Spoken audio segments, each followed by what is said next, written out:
네, 할렐루야. 오늘 본문 말씀 함께 보겠습니다. 오늘 본문 말씀은 신명기 5장 1절에서 11절까지의 말씀입니다.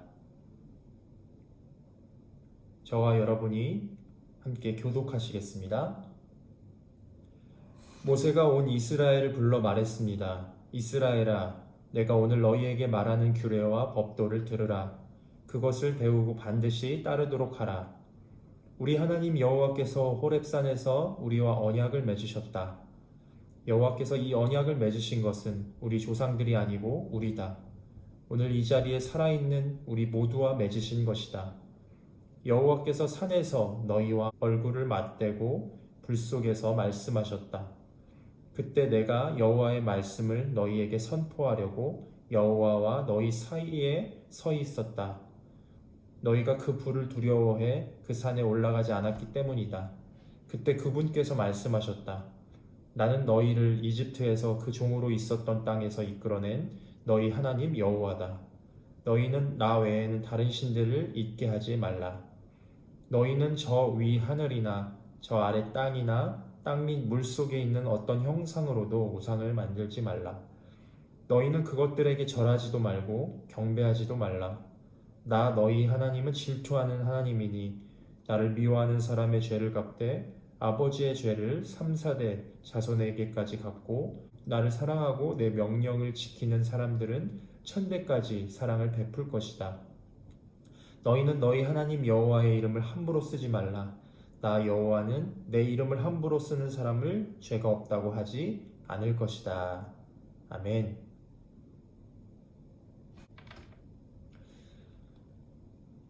하나님은 시내산에서 이스라엘과 언약을 맺으시고 십계명을 주셨습니다. 이는 하나님께서 처음 출애굽한 이스라엘에게 나타나셔서 맺으신 언약입니다. 그러나 출애굽 세대는 불순종함으로 40년 동안 광야에서 머물다가 모두 죽게 되었습니다. 그러나 하나님은 신실하게 약속을 지키시고자 후대에게 가나안 땅을 주고자 약속하셨습니다. 그리고 그 후대가 가나안 땅을 밟기 전에 선대들과 맺었던 언약과 약속을 다시 꺼내시길 원하셨습니다. 그리고 모세를 통해서 이스라엘과 맺으신 시내산 언약을 다시 한번 기억하게 하십니다. 우리 본문 1절을 함께 읽겠습니다. 모세가 온 이스라엘을 불러 말했습니다. 이스라엘아, 내가 오늘 너희에게 말하는 규례와 법도를 들으라. 그것을 배우고 반드시 따르도록 하라. 아멘. 지금 모세가 말하는 규례와 법도는 시내산 곧 호렙산에서 맺으신 언약입니다. 2절에 보시면 모세가 이렇게 말씀하고 있습니다. 우리 하나님 여호와께서 호렙산에서 우리와 언약을 맺으셨다. 이 언약은 하나님의 계명 중에 핵심 내용이 담겨져 있는 십계명입니다. 모세는 새롭게 가나안 땅을 차지하여 정착할 이스라엘에게 이 핵심 계명을 선포하고 그 계명대로 순종하며 살아갈 것을 당부하고 있습니다.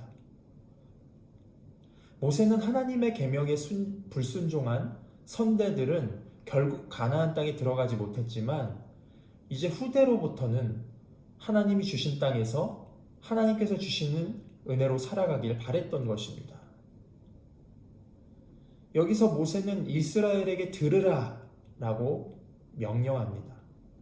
여기서 말하는 들으라는 단순히 귀로 듣는 것만을 의미하지 않습니다.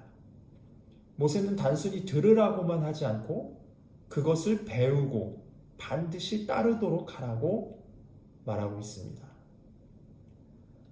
우리는 하나님의 말씀을 들을 때 반드시 듣고 순종하는 데까지 나아가야만 합니다.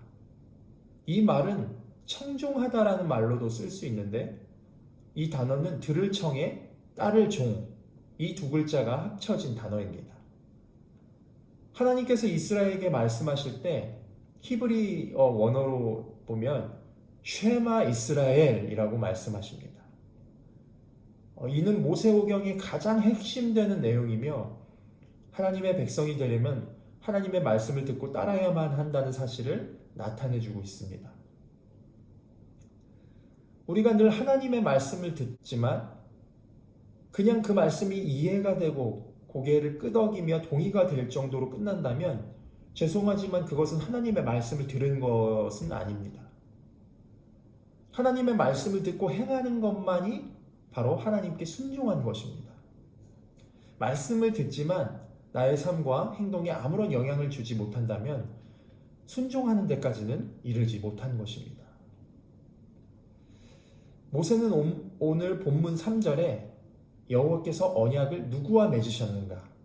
지금 이 말씀을 듣고 순종할 사람들은 누구인가에 대해서 밝히고 있습니다. 우리 3절을 함께 읽겠습니다. 여호와께서 이 언약을 맺으신 것은 우리 조상들이 아니고 우리다. 오늘 이 자리에 살아있는 우리 모두와 맺으신 것이다. 당시에 시내산 언약을 받은 이전 세대들은 모두 죽고 이제 새로운 세대가 약속의 땅에 들어가기 전에 모세는 다시 한번 하나님의 말씀을 선포하고 있습니다. 그리고 그 대상이 더 이상 선대들만이 아닌 지금 우리에게 일어나고 있다는 사실을 강조하고 있습니다. 하나님은 모든 세대를 초월하시며 그 약속을 지키시는 분이십니다. 하나님은 결코 이 땅의 시간 속에 갇히시는 분이 아니십니다. 하나님의 약속은 하나님의 때에만 이루어지며 그때가 지금임을 모세는 선포하고 있습니다. 하나님의 약속은 단지 일회성으로 끝나지 않습니다. 하나님의 약속은 모든 세대를 통틀어서 정확한 때에 이루어지고 결국엔 그 약속이 완성되는 것입니다. 마치 퍼즐이 하나하나 결합되어 제자리를 찾아 들어갈 때 큰 그림이 완성되는 것처럼 하나님의 약속도 그렇게 완성되는 것입니다. 그러므로 여러분, 나를 향한 하나님의 뜻이 무엇인지 몰라도 하나님은 그분의 때에 그 계획을 알게 하시고 반드시 그 약속을 이루어 주실 것입니다. 특별히 나의 때에 무언가 특별한 일이 일어나지 않는다고 할지라도 나의 순종의 삶을 통해서 퍼즐을 맞추듯이 큰 그림을 완성하실 것입니다. 주님께서 주님의 뜻을 이루시기까지 우리는 기대하고 참고 기다리시며 인내하기를 간절히 바랍니다. 그럴 때에 하나님의 약속이 이루어지는 것이 우리의 눈으로 보여지게 될 것입니다. 본문 6절과 7절에 모세는 시내산에 하나님과 맺은 언약, 그 십계명을 다시 선포합니다. 나는 너를 애굽 땅 종되었던 집에서 인도하여 냈는데 하나님 여호와라. 나 외에는 다른 신들을 내게 두지 말지니라. 먼저 하나님은 구원의 하나님이심을 밝히고 계십니다. 너를 구원한 신은 바로 나다. 그러니 다른 신들을 내게 두지 말지니라 라고 말씀하십니다. 여기서 말하는 다른 신들은 주변 나라들이 섬기는 신들입니다. 하나님은 이스라엘이 다른 이방 신들에게 영향을 받지 않기를 바라셨습니다. 다른 이방 신들을 접하다 보면 어느새 하나님을 잊어버리게 되고 그런 경우가 생기게 된다면 이제 헛된 신들을 따라가기 때문에 그것을 따라하지 말라고 주님께서는 엄히 금하신 것입니다. 또한 8절부터 10절까지 말씀하십니다.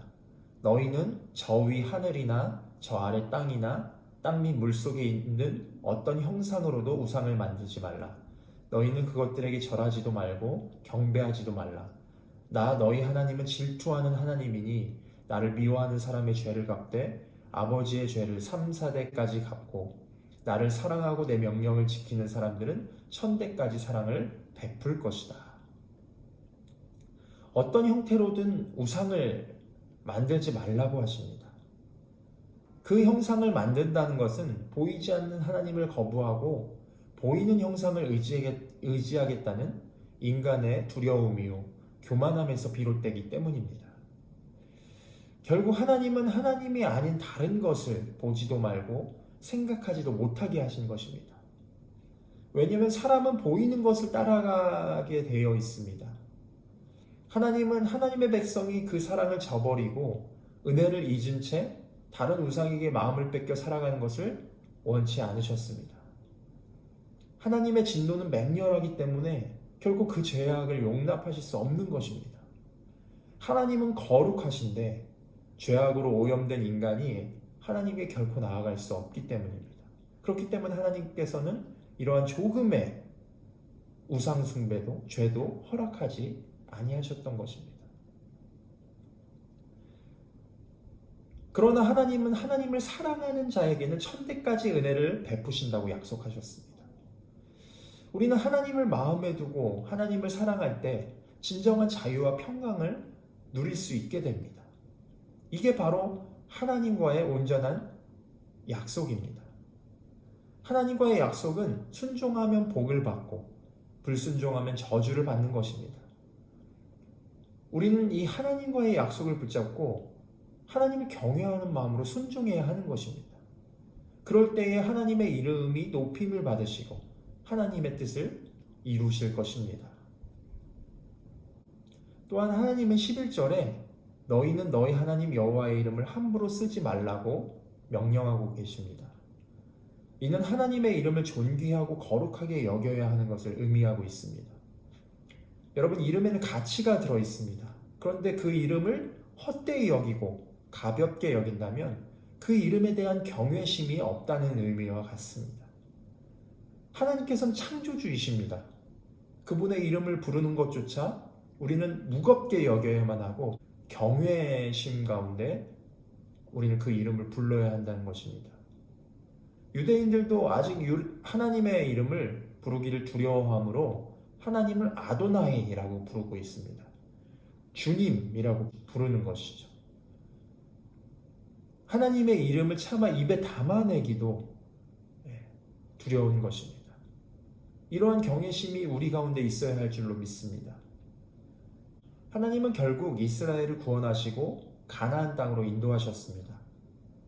뿐만 아니라 모든 인류를 대신하여 독생자를 보내주시고 십자가에 내어주시고 사흘 만에 부활하게 하셨습니다.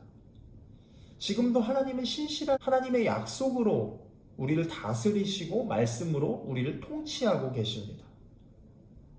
하나님의 말씀에 듣고 순종하는 것이 바로 우리가 살 길인 줄 믿습니다. 예수 그리스도의 부활에 동참한 우리라면 이제 새 생명을 얻었으니 하나님의 백성으로 순종하는 삶으로 주님 앞에 나아가야 합니다. 그러한 자에게 하나님의 은혜와 사랑과 축복이 끊이지 않게 될 것입니다. 우리가 그 하나님의 말씀에 순종하여 하나님의 약속을 누리시는 우리 모두가 되길 간절히 소망합니다. 우리 아부다비 온누리 교회가 정말로 가나안 땅 같은 하나님의 약속의 땅에 들어가서 하나님의 백성으로서 이 땅에 빛을 나타내고 하나님의 이름을 드높이는 우리 교회가 되기를 간절히 소망합니다. 함께 기도하시겠습니다.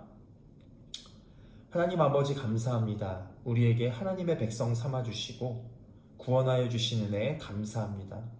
늘 하나님의 약속을 받은 자녀로서 순종하며 살아가게 하여 주셔서 주님께서 예비하신 땅에 들어가게 하여 주시옵소서. 또한 늘 하나님만 사랑하고 다른 신을 두지 않으며 우상을 버리게 하여 주셔서 유일하신 하나님만을 섬기게 하여 주시옵소서.